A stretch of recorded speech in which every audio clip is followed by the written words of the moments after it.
Sophie Gebel. Cats and Trees, c'est la voix d'une femme, Nina, et la musique d'un homme, Johan. Leur histoire a démarré en 2007. Depuis, tout s'est enchaîné. En 2010, le groupe est révélé au Printemps de Bourges. Ils signent ensuite avec le label Tôt ou Tard et enchaînent les titres à succès comme Jimmy ou encore Siren's Call.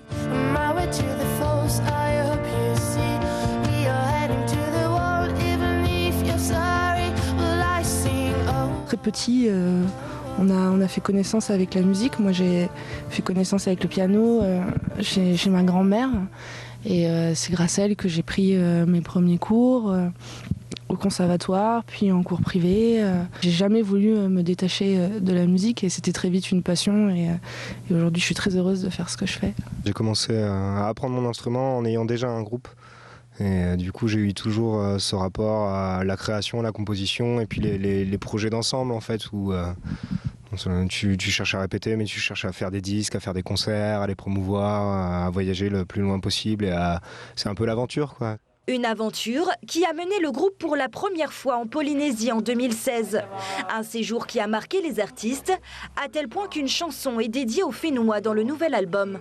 Il y a un morceau qui s'appelle Mamacet qui porte sur la prise de conscience de la nature, de la planète et la préservation de l'environnement pour les générations à venir. Et, ça a été pas mal ancré ici parce que c'est là où on a eu un éveil de nature très fort. C'est toujours une source d'inspiration parce que vous vivez un peu au paradis quand même, il ne faut pas se leurrer. Une chanson que vous aurez l'occasion d'entendre sur scène ce vendredi à la Casa Mahina. Pour ce concert, le groupe de pop-rock est accompagné de Charlotte, une violoniste, un mélange d'instruments qui promet de beaux moments de partage.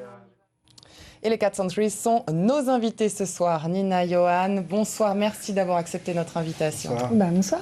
Alors, vous venez retrouver vos fans à Tahiti 3 ans après votre dernière venue et pour présenter votre nouvel album.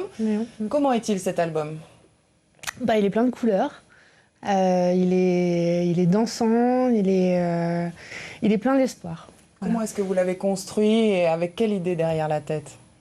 On voulait vraiment beaucoup de relief. En fait, on a commencé à le composer alors qu'on venait à peine de terminer le précédent. Et du coup, on a eu le temps de le mûrir très longtemps et d'avoir des compos dans des registres très variés parce que c'était pas du tout les mêmes époques de composition. Et on est très heureux parce qu'on a pu explorer un peu plus nos limites et repousser un peu les limites de nos arrangements et essayer des choses qu'on n'avait pas faites avant. Voilà. Vous avez quand même un style de musique très doux, très délicat, que vous décrivez vous-même comme de la pop rêveur. Ouais. Qu'est-ce que vous entendez par là ? Quelle est l'envie de transmettre qu'il y a derrière ? C'est surtout, je pense, une musique à notre image, parce qu'on ne pourrait pas faire autrement. On est rêveur, de toute façon. On n'a pas les pieds sur terre. On est assez mélancolique, mais toujours heureux. Lorsqu'on regarde derrière, c'est un mélange de tout ça. Voilà. Et c'est un style qui se prête au live, finalement. Ce vendredi, par exemple, vous serez face au public. Est-ce que vous restez, quand vous êtes face au public, dans un registre très doux, ou alors vous y allez un petit peu plus ?